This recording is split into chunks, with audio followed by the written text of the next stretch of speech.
Waalaikumsalam warahmatullahi wabarakatuh. Haji, ini saya menyambung dari wawancara yang sebelumnya, jadi masih ada tugas lanjutan. Jadi yang hasil wawancara kemarin itu kan penyebab masalah yang saya temukan di madrasah ini. Nah, hari ini saya mengulang kembali wawancara, minta tolong bantuannya Pak Haji, mungkin bisa memberi alternatif solusi. Jadi ada dua masalah yang saya angkat. Yang pertama itu adalah peserta didik kesulitan dalam memahami materi kimia tertentu.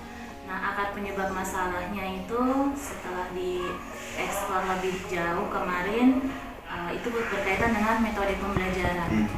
Nah, menurut Pak Haji, kira-kira solusi metode pembelajaran apa yang cocok atau bagus untuk saya untuk mengatasi masalah kesulitan memahami materi?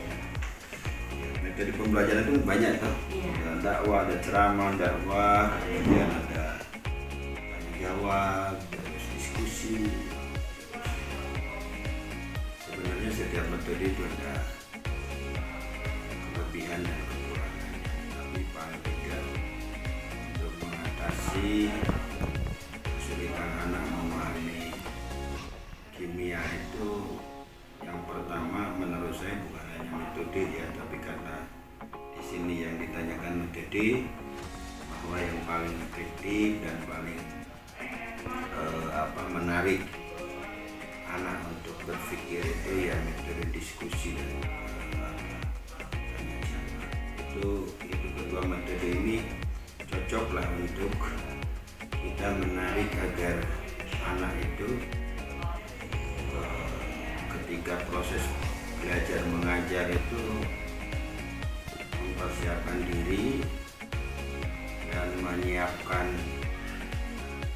memahami materi, karena mereka itu dituntut untuk siap, gitu. Lain dengan metode ceramah. Kalau metode ceramah dia kan hanya sifatnya mendengarkan, tapi kalau misalnya metode tanya jawab, diskusi, kan mesti satu saat dia akan ditanya, akhirnya dia akan tergugah untuk mempersiapkan diri untuk siap untuk belajar memahami materi-materi yang sulit dalam bidang studi. Nah, tetapi ya di sisi lain biasanya kan berjenjang. Bisa jadi anak-anak tidak sulit memahami itu yang diakibatkan dari dasarnya dia untuk memahami ekonomi itu lemah. Contoh kecil, dia belum memahami matematik secara sempurna, karena kimia itu kan tidak terlepas dari hitung-hitungan. Tapi metode yang paling cocok ya diskusi dan tanya jawab. Ini metode itu tadi Pak Haji bilang ada kelebihan dan kelemahan. Ya. Kira-kira kalau kelemahannya? Kelemahannya diskusi atau tanya jawab atau kerja kelompok kan biasa di situ ada anak yang aktif dan pasif, jadi tidak menyeluruh. Makanya guru diharapkan di dalam kegiatan proses belajar mengajar yang menggunakan metode diskusi dan tanya jawab itu harus betul-betul mengontrol anak agar betul-betul gitu. Cuma kelemahannya itu hanya sebagian kecil saja anak yang mendapatkan kesempatan untuk menyampaikan gagasan atau menanggapi gagasan dari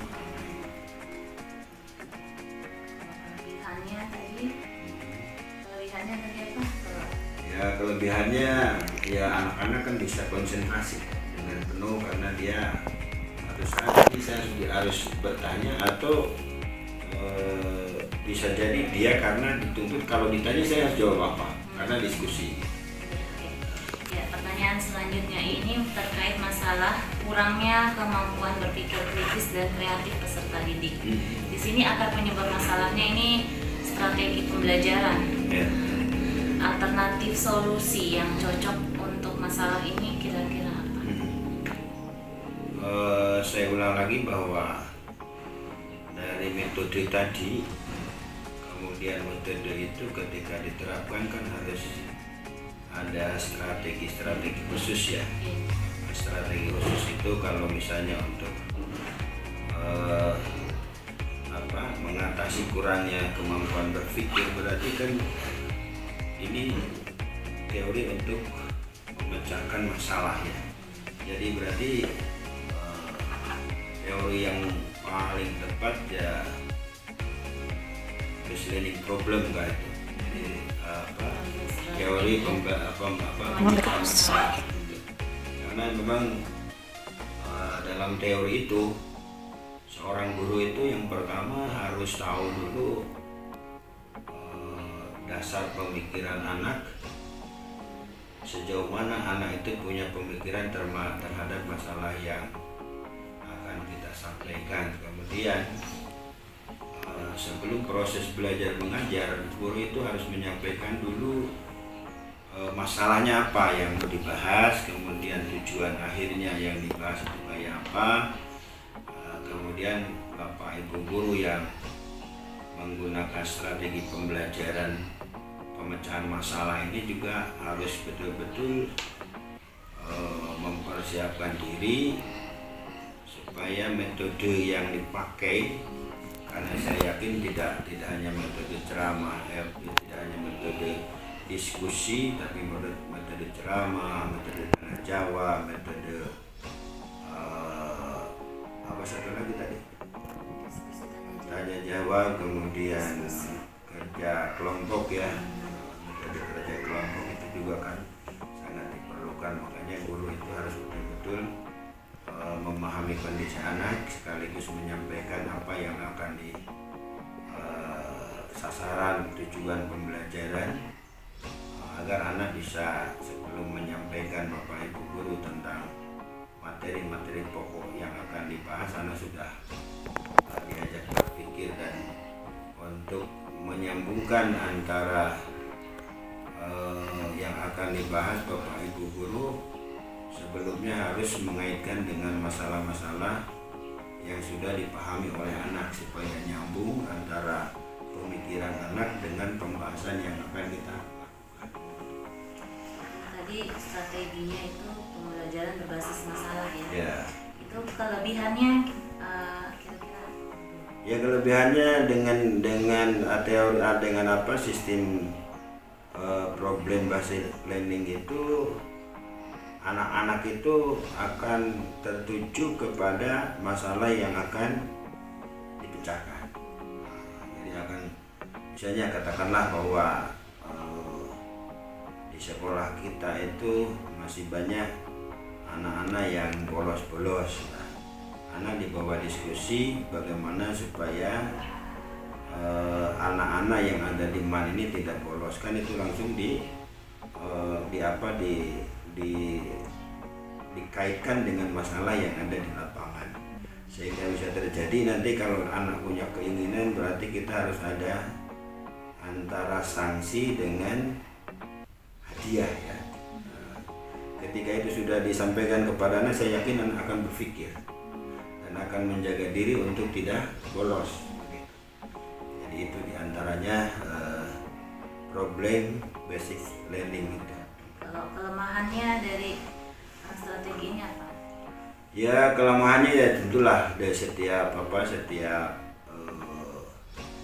strategi pembelajaran tidak ada yang sempurna. Ya pasti kelemahannya itu bagi anak-anak yang boleh dikatakan IQ-nya rendah ya agak kurang bisa memahami apa yang akan dipecahkan di sini. Tapi ya saya kira yang paling tepat itu, walaupun memang bagi siswa-siswi yang memang terkhusus yang punya kemampuan berpikir kurang kritis, ya dia akan ketinggalan. Itu saja pertanyaannya. Ya, terima kasih untuk solusi yang diberikan, semoga bermanfaat. Ya, sama-sama, mudah-mudahan bisa melaksanakan teori-teori yang lebih hebat lagi. Ya, baik. Ya, assalamualaikum warahmatullahi wabarakatuh. Waalaikumsalam warahmatullahi wabarakatuh.